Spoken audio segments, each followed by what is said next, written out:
Hi everyone! Welcome back to Chat's Book of the Week. I'm so excited for our book this week. It's one of my favorite books. This book is called The Last Stop on Market Street. We love this book at Chat because we believe in diversity, equity, and representation, and we recognize that many mainstream books do not reflect our students and love finding ones that do, especially this one, The Last Stop on Market Street. So tune in, bring your kids to the video, or have them watch this video. I can't wait to read this book, The Last Stop on Market Street.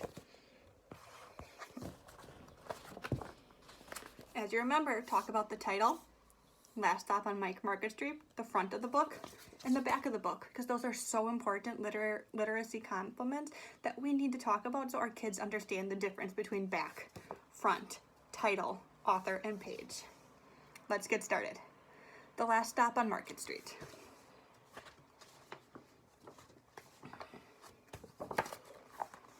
CJ pushed through the church doors, skipped down the steps.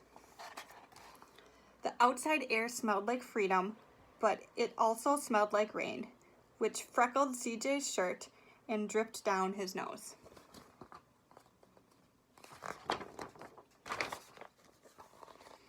He ducked under his Nana's umbrella, saying, "How come we gotta wait for the bus and all this wet?" "Trees get thirsty too," his Nana told him. "Don't you see that big one drinking through the straw?" CJ looked for a long time, but he never saw a straw.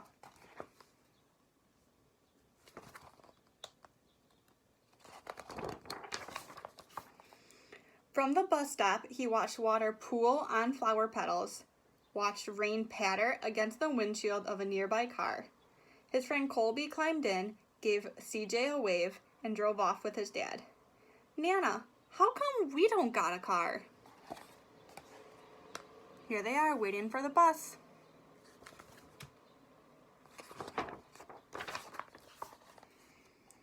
"Boy, what do we need a car for? We got a bus that breathes fire, and old Mr. Dennis, who always has a trick for you." The bus creaked to a stop in front of them.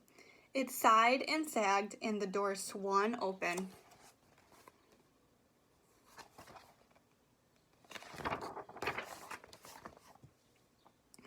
"What's that I see?" Mr. Dennis asked. He pulled a coin from behind CJ's ear, placed it in his palm.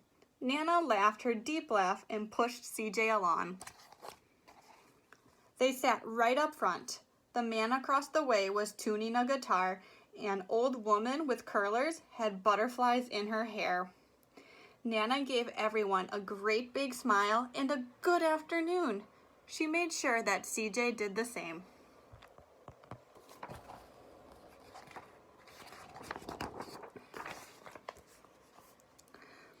The bus lurched forward and stopped, lurched forward and stopped. Nana hummed as she knit. "How come we always gotta go here after church?" CJ said. "Miguel and Colby never have to go nowhere." "I feel sorry for those boys," she told him. "They'll never get a chance to meet Bobo or the sunglass man. And I hear Trixie got herself a brand new hat." CJ stared out the window, feeling sorry for himself. He watched cars zip by on either side, watched a group of boys hop curbs on bikes.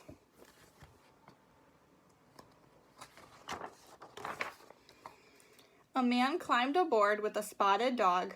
CJ gave up his seat. "How come that man can't see?"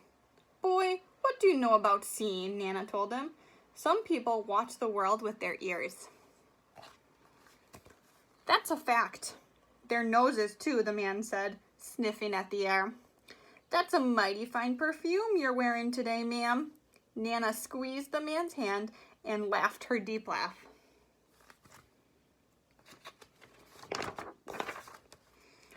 The older boys got on next. CJ watched as they moved on by and stood in back. "Sure wish I had one of those," he said. Nana set down her knitting. "What for? You got the real live thing sitting across from you.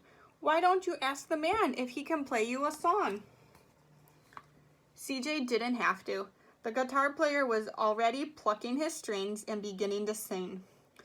"To feel the magic of music," the blind man whispered, "I like to close my eyes."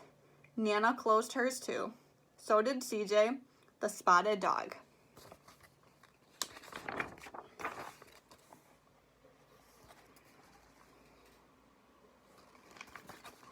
And in the darkness, the rhythm lifted CJ out of the bus, out of the busy city.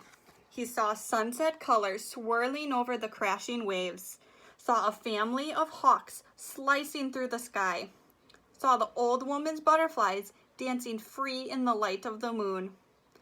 CJ's chest grew full and he was lost in the sound, and the sound gave him the feeling of magic.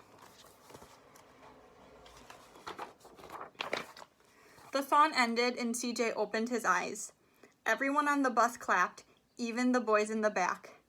Nana glanced at the coin in CJ's palm. CJ dropped it in the man's hat. "Last stop on Market Street," Mr. Dennis said.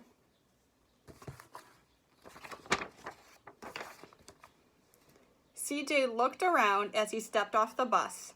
Crumbling sidewalks and broken down doors, graffiti-tagged windows and boarded-up stores. He reached for his Nana's hand. "How come it's always so dirty over here?" he asked.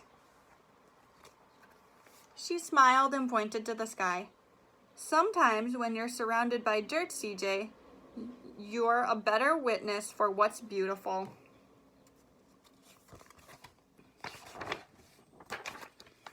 CJ saw the perfect rainbow arching over their soup kitchen. He wondered how his Nana always found beautiful where he never even thought to look. He looked all around them again, at the bus rounding the corner out of sight, and the broken street lamps still lit up bright, and the stray cat shadows moving across the wall.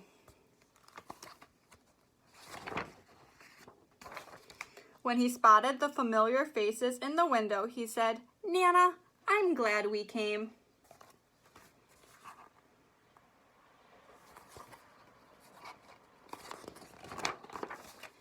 He thought his Nana might laugh her deep laugh, but she didn't. She patted him on the head and told him, "Me too, CJ. Now come on."